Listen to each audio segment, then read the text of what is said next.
느부갓네살 왕이 교만함에 금신상을 만듭니다. 그리고 그 금신상을 경배하라고 합니다. 아마도 다니엘 2장과 계속 연결하여서 생각해 봤을 때 다니엘이 꿈에 대한 환상을 해석한 것을 통해서 물론 하나님을 찬양하긴 했지만 그 안에 아직 믿음, 신앙은 없기에 그 꿈에 대한 해석으로 인해서 자기의 때에 누려지는 그 황금기와 같은 그 시대를 더 높이기 위해서 금신상을 만듭니다. 그리고 모든 사람들이 금신상에 경배하려고 합니다. 그런데 다니엘의 친구들, 세 친구들이 왕의 명령을 거부하자 너무나도 화가 나서 풀무불을 평소보다 7배나 더 뜨겁게 했다고 합니다. 본문을 보면 다니엘의 친구들에 대한 처형을 집행하던 자들이 이 풀무불의 그 불기, 화기에 의해서 타 죽었다라는 말씀이 있을 정도로 풀무불은 생존할 수 없는 그런 곳입니다. 다니엘의 친구들이 과연 이 풀무불 가운데서 어떻게 됐습니까? 기적과 같이 생존하게 됩니다. 이에 느부갓네살은 한마디로 경악을 하지요. 그래서 풀무불에서 나와서 오늘 우리가 읽은 말씀 가운데서 나와서 이리 나와라 했을 때 그 나온 모습이 참 기이하였습니다. 불탄 냄새도 없었습니다. 머리털 하나 옷끝 하나 상하지 아니하였습니다. 느부갓네살뿐만 아니라 주변에 있었던 모든 사람들이 이 경악할 만큼의 신비스러운 일, 초자연적인 일에 대해서는 하나님 말고는 이야기할 수가 없었습니다. 하나님 말고는 보호하실 수 있는 이가 없다라는 것을 분명히 두 눈으로 목도하게 됩니다. 느부갓네살은 다니엘의 친구들이 던져진 풀무불 가운데 네 사람이 있는 것을 본 것을 다니엘서 3장 가운데 기록되어져 있습니다. 느부갓네살은 말합니다. 하나님의 아들, 신들의 아들과 같은 사람이 있다. 그가 이방인 왕이 보기에도 신비로울 정도로 그 다른 한 사람에 대해서 매우 특별하게 보입니다. 이로써 그는 분명히 이 구원하심의 역사가 정말 하나님에게 있다라는 것을 깨닫고서는 말합니다. 하나님에 대해서 그 하나님의 이름을 망령되이 일컫는 모든 자들을 쪼개어 없애겠다 정도의 말로써 강하게 이야기하고 있습니다. 네, 하나님은 분명히 구원을 이루시는 우리의 놀라우신 능력의 하나님이신 줄 믿습니다. 아니, 이미 구원을 이루셨습니다. 구원을 이루신 그 하나님 앞에 성도들은 신실하게 그분을 믿고 그분을 따르는 삶으로서 살아가면 됩니다. 다니엘의 친구들과 구원한 것과 관련되어 이같이 사람을 구원할 다른 신이 없다라는 그 느부갓네살의 고백, 느부갓네살의 찬양, 하나님께서 맹렬히 불타는 풀무불에서 다니엘의 친구들을 구원하신 사건은 느부갓네살이 그 하나님에 대해서 고백하고 찬양할 정도로 충격적인 것, 경악스러운 것이었습니다. 다니엘의 그 친구들을 그 금신상에 절하지 않는 그 세 친구들을 향해서 처음에는 회유합니다. 협박할 때 이렇게 말합니다. 능히 너희를 내 손에서 건져낼 신이 있겠냐? 진짜 너네들이 그렇게 의지하고 경배하는 하나님이, 예배하는 하나님이 너희들을 구원하겠느냐? 라고 협박을 합니다. 그래서 금신상에 절하라고 협박을 합니다. 그러나 그의 생각에 자기 자신 외에 다니엘의 친구들을 구원할 자는 아무도 없을 것이라고 하지만 이제 그 장면을, 나는 아무것도 아니구나, 내가 믿는 신은 아무것도 아니구나, 이 땅의 모든 신은 아무것도 아니구나, 하나님만이 참 구원을 이루실 수 있는 하나님이시구나, 참 신이시구나 깨닫게 됩니다. 그것을 통하여서 하나님께서는 분명히 그를 믿고 의지하는 자들을 구원하신다라는 것, 우리는 이 시간 가운데 또 말씀을 통하여져서 분명히 알고 깨달아야 됩니다. 하나님께서는 다니엘의 친구들이 풀무불에 던져지기 전에 그들이 피할 길을 주실 수도 있었습니다. 그러나 하나님께서는 다니엘의 친구들이 풀무불에 던져지는 것을 허용하시고 그 풀무불 속에서 그들을 구원하셨습니다. 이를 통해 알 수 있는 것은 무엇입니까? 풀무불 던져지기 전에 구원하실 수도 있는데 풀무불에 던져짐으로 인해서 여러 가지 영적인 유익함이 있었습니다. 하나님께서는 다니엘의 그 세 친구들의 믿음을 연단시키고 그들로 견고한 믿음 가운데 서게 하였습니다. 그리고 또한 당신의 그 능력을, 하나님의 크신 능력을 그 자리에 있는 모든 자들로 똑똑히 분명히 보게 하였습니다. 당신의 이름을 찬양하지 않을래야 않을 수 없게 했습니다. 에베소서 1장 가운데 사도 바울은 에베소 교회에 대해서 말합니다. 찬송하리로다 우리 구원의 하나님, 우리 능력의 하나님, 창세전부터 예정하시고 택정하신 그 은혜를 찬송하자라고 말합니다. 여러분, 내가 구원받았고 내가 도움을 받았고 내가 먹고 내가 무언가 편안함 가운데 찬양하는 것이 아니라 하나님이 하나님 되시기 때문에 찬양할 수밖에 없는 것.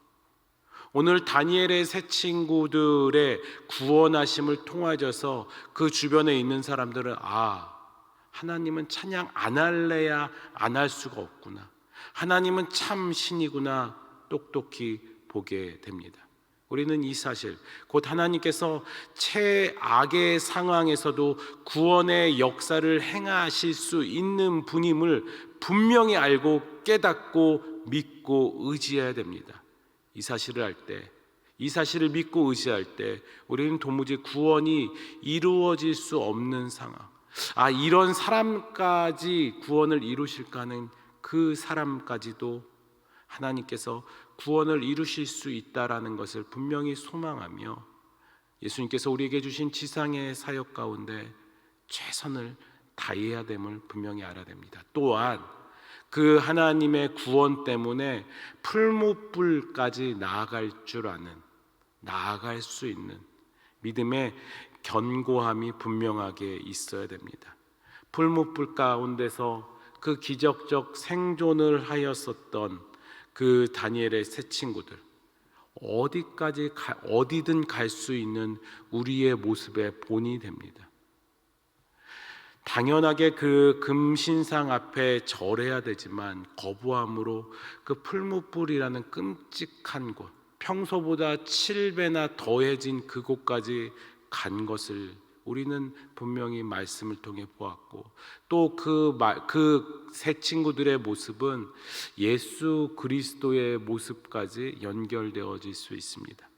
예수 그리스도가 그 부활의 기적을 경험하시기 위해서 십자가, 고통, 죽음까지, 그 무덤까지 간 것을 봤을 때 죽어야 다시 산다라는 이 신앙의 영적인 원리 가운데 우리도 어디든 주님과 함께라면, 주를 위해서라면 갈 수 있어야 되는 줄 믿습니다.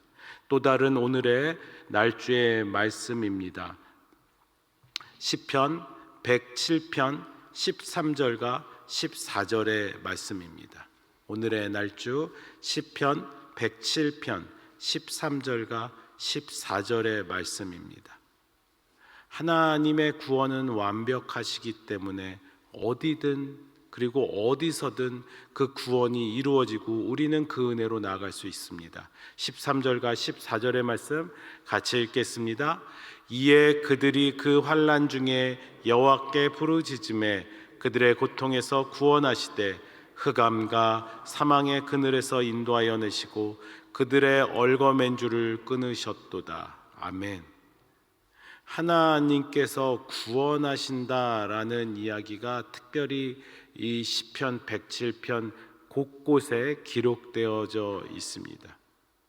하나님께서 그 믿고 의지하는 자들에게 완벽한 구원을 이루어 내십니다. 이루어 내시는 그 하나님에 대해서 시편 저자란 말합니다. 그 근심 중에 여호와께 부르짖음에 하나님께서 구원하시고 이 흥함과 사망의 그늘에서 인도하여 내었다. 얽어맨 줄을 끊어내셨다라고 말합니다. 이 시편 107편 6절과 7절 가운데서도, 그리고 또 반복되어져서 사용되어질 때 계속 이 하나님의 구원에 대해서 찬양하며 노래하고 있습니다. 이 하나님의 구원하심이 그만큼 완벽함에 대해서 노래하고 있습니다. 하나님의 구원은 분명 완벽합니다. 하나님은 예수 그리스도를 통하여 우리를 얽어매고 있던 죄와 사슬, 우리를 가두고 있던 사망의 가봉문을 완전하게 깨트리심으로 우리를 다시 얽매이거나 가두지 못하게 하셨습니다. 그렇다면 우리가 그 예수님 때문에 다니엘의 새 친구와 같이 어디든 갈 수 있는 것은, 심지어 풀무불이더라도 갈 수 있는 것은 하나님의 보호하심이 분명 내 안에 있다라는 믿음의 결단인 것입니다.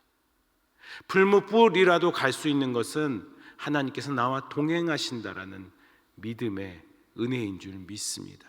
그래서 주님과 함께 우리가 어디든 나아가는 놀라운 은혜, 그것이 심지어 내가 갈 수 없는 곳이더라도, 내가 가기 싫은 곳이더라도 오늘 이 하루 주님과 동행하시면서 어디든 가서 그 하나님의 은혜를, 그 하나님의 역사를 선포하시고 고백하시고 찬양하시는 성도님들이 되시길 주의 이름으로 축복합니다. 계속되어지는 시편 107편 20절에서 22절의 말씀입니다. 그 하나님의 구원에 대해서 우리가 어떻게 더 의지해야 되겠습니까? 20절에서 22절의 말씀 같이 있습니다. 시작. 그가 그의 말씀을 보내어 그들을 고치시고 위험한 지경에서 건지시는도다. 여호와의 인자하심과 인생에게 행하신 기적으로 말미암아 그를 찬송할지로다. 감사제를 드리며 노래하여 그가 행하신 일을 선포할지로다. 아멘. 그 하나님의 구원의 시작, 그 하나님이 살리시는 그 하나님의 기적의 시작에 대해서 이 시편에서 말하고 있습니다. 20절에 그가 그의 말씀을 보내었다라고 합니다. 그의 말씀을 통하여서 기적이 베풀어지고 고치시고 위험한 지경에서 건지신다. 그 적들을 물리쳐 주시고 승리를 주신다라는 것은 오늘 이날 말씀을 의지하며 그 하나님의 은혜를 누리는 우리가 분명히 알아야 되고, 또 우리에게 그 말씀을 통하여 위로를 받을 수 있는 것입니다. 하나님께서는 오늘도 우리에게 말씀을 보내어 주셨습니다. 다니엘의 새 친구의 말씀을 통하여서, 그리고 이 시편의 구원에 반복되는 그 말씀을 통하여서 말씀에 대해서 우리가 어떻게 의지하며 나가야 될지 분명히 말하고 있습니다. 하나님은 말씀하십니다. 말씀을 통하여서 우리가 거룩하여지길 원하고, 거룩함 가운데 하나님과 동행하는 그 은혜를 깨닫기 원합니다. 또 다른 날주의 말씀 데살로니가전서 4장 3절에서 6절에 우리가 거룩한 가운데 어떻게 그 말씀을 지켜 행해야 될지 구체적으로 말씀하십니다. 오늘 함께 다 같이 날주의 말씀 한 편 한 편 다 보겠는데요. 데살로니가 4장 3절에서 6절에서는 이렇게 말하고 있습니다. 하나님의 뜻은 이것이니 너희의 거룩함이라. 곧 음란을 버리고 각각 거룩함과 존귀함으로 자기의 아내 대할 줄을 알고, 하나님을 모르는 이방인과 같이 세욕을 따르지 말고 이 일에 분수를 넘어서 형제를 해하지 말라. 이는 우리가 너희에게 미리 말하고 증언한 것과 같이 이 모든 일에 주께서 신원하여 주심이라. 거룩함 가운데 그냥 거룩한 상태로 있는 것이 아니라 구체적으로 우리의 삶 가운데 거룩함을 지키기 위해서 하나님께서는 우리의 몸에 대해서, 우리의 영에 대해서 말씀하십니다. 다니엘의 세 친구들이 금신상 우상에게 절하지 아니하였었던 결연한 의지가 그들의 태도로 보여진 것 같이 우리도 말씀을 받은 자라면 하나님 앞에서 거룩하기 위해서 그 말씀을 향한 말씀 때문에 거룩한 태도가 우리의 삶 가운데 필요한 것입니다. 말씀을 통하여 거룩한 태도가 우리 가운데 있다면 하나님의 보호하심과 도우심은 분명히 우리 삶 가운데 멀리 있지 않습니다. 마지막으로 나누는 오늘의 날조 열왕기상 21장 27절에서 29절의 말씀입니다. 열왕기상 21장 27절에서 29절의 말씀 같이 함께 읽으며 우리가 이 말씀 가운데 태도로 나아갔을 때 하나님께서 어떻게 긍휼히 여기시는지 나누도록 하겠습니다. 열왕기상 21장 27절에서 29절 같이 읽습니다. 아합이 이 모든 말씀을 들을 때에 그의 옷을 찢고 굵은 배로 몸을 동이고 금식하고 굵은 배에 누우며 또 풀이 죽어 다니더라. 여호와의 말씀이 디셉 사람 엘리야에게 임하여 이르시되 아합이 내 앞에서 겸비함을 내게 보느냐. 그가 내 앞에서 겸비함으로 내가 재앙을 저의 시대에는 내리지 아니하고 그 아들의 시대에야 그의 집에 재앙을 내리리라 하셨더라. 이 악한 왕 아합에게까지 하나님의 말씀에 대해서 겸비하며 엎드려져서 옷을 찢고 금식하며 회개합니다. 그때 하나님께서 불쌍히 여기시면서 그 당대에는 그 벌하지 아니하시겠다. 슬플 수도 있지만 그 자신으로는 조금 안심할 수 있는 시간일 수 있을 것 같습니다. 무엇입니까? 하나님의 말씀에 대해서 그 온전한 태도로 겸손히 낮아졌을 때 하나님의 구원의 역사가 이루어지는 것을 아합 왕을 통해서 잠깐이지만 그의 생애를 통해서 잠깐이지만 보여지는 단적인 말씀입니다. 하나님의 말씀 우리는 듣습니다. 하나님의 말씀을 따라서 우리가 살아갑니다. 그런데 그것 가운데 더 나아가 거룩함을 지키기 위해서 다니엘의 세 친구가 금신상에 절하지 않는 그 행동으로서 그 믿음이 나타난 것 같이 우리의 삶 가운데서도 그 믿음이 나타남은 분명히 필요한 것입니다. 하나님의 말씀을 듣고 그 말씀을 의지하고 사는 사람이기 때문에 우리의 말에 대해서 조심하며 우리의 행동에 대해서 거룩하게 살아갈 때 하나님의 구원하심의 그 은혜, 그 확신이 우리 가운데 더 있을 줄 믿습니다. 오늘 이 하루 살아가시면서 하나님과 동행하시면서 그 하나님 때문에 거룩하게 살아가시는 믿음의 성도님들 되시길 주의 이름으로 축복합니다.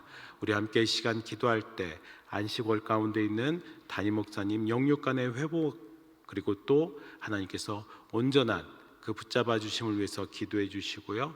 오늘 수요 예배가 있는 날입니다. 오늘 수요 예배 가운데 많은 성도님들 나오셔서 성경 공부를 통하여서 더 하나님께 영광 돌려질 수 있게 해달라고 같이 기도하시고 또 여러분들 가져오신 기도의 제목으로 아뢰시길 바랍니다. 우리 주기도문으로 모임을 하도록 하겠습니다. 하늘에 계신 우리 아버지여, 이름이 거룩히 여김을 받으시오며 나라의 임하옵시며 뜻이 하늘에서 이룬 것 같이 땅에서도 이루어지이다. 오늘날 우리에게 일용할 양식을 주옵시고 우리가 우리에게 죄 지은 자를 사하여 준 것 같이 우리 죄를 사하여 주옵시고 우리를 시험에 들게 하지 마옵시고 다만 악에서 구하옵소서. 대개 나라와 권세와 영광이 아버지께 영원히 있사옵나이다. 아멘.